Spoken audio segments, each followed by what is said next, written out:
नमस्कार, श्रीमद् भारत चैनल में आपका स्वागत है। और आज हम कार्तिक माहात्म्य के 20वें अध्याय का श्रवण करेंगे। आइए शुरू करते हैं। राजा पृथु ने कहा, हे देवर्षि, इसके पश्चात युद्ध में क्या हुआ तथा वह दैत्य कैसे मारा गया? कृपा कर अब उस अद्भुत कथा को मुझे कहिए। देवर्षि नारद जी बोले, जब गिरजा वहां से अदृश्य हो गई और गंधर्वी माया भी विलीन हो गई, तब भगवान वृषध्वज चैतन्य हो गए। उन्होंने लौकिकता व्यस्त करते हुए बड़ा क्रोध किया। फिर भगवान शंकर जलंधर से युद्ध करने लगे। जलंधर शंकर के बाणों को काटने लगा, परंतु जब काट न सका तो उसने माया की पार्वती बनाकर अपने रथ पर बांध ली, जो शुंभ निशुंभ द्वारा विद्यमान थी और विलाप कर रही थी। तब अपनी प्रिय पार्वती को इस प्रकार कष्ट में पड़ा देखकर लौकिक लीला दिखाते हुए भगवान शंकर प्रकृत जनों की तरह व्याकुल हो गए और उन्होंने अग्निपुंज की तरह भयंकर रौद्र रूप धारण कर लिया।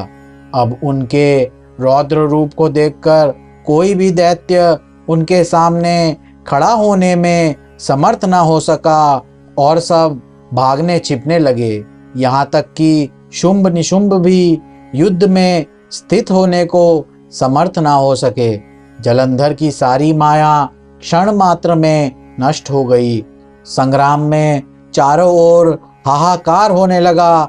शिवजी ने उन भागते हुए शुंभ और निशुंभ को शाप देकर बड़ी धिक्कार दी और उनसे कहा, तुम दोनों बड़े दुष्ट हो।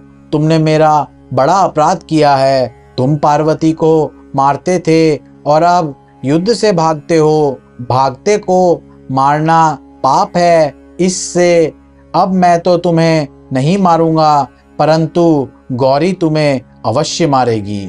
शिवजी के ऐसा कहने पर समुद्रपुत्र जलंधर क्रोध में अग्नि समान प्रज्वलित हो उठा। उसने शिवजी पर घोर बाण वर्षा कर पृथ्वी पर अंधकार कर दिया। तब उस दैत्य की ऐसी चेष्टा देखकर भगवान शंकर बड़े ही क्रोधित हुए तथा उन्होंने अपने चरण गुप्त से बनाए हुए सुदर्शन चक्र को चलाकर उसका सिर काट लिया। एक प्रचंड शब्द के साथ उसका सिर गिर पड़ा और महान हाहाकार होने लगा। अंजन पर्वत के सामने उसके शरीर के 2 खंड हो गए। उसके रुधिर से संग्राम भूमि व्याप्त हो गई। सारी पृथ्वी विहल हो गई।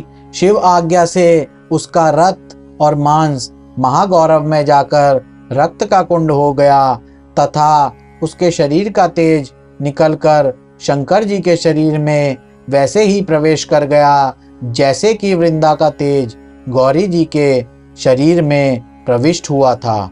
जलंधर को मरा हुआ देखकर देवता, गंधर्व और सर्व प्रसन्न हो गए। और इसी के साथ हमारे कार्तिक माहात्म्य का 20वां अध्याय भी समाप्त होता है। कार्तिक मास में नित्य ही कार्तिक माहात्म्य का श्रवण करने से अमोघ फल की प्राप्ति होती है। हरे कृष्णा।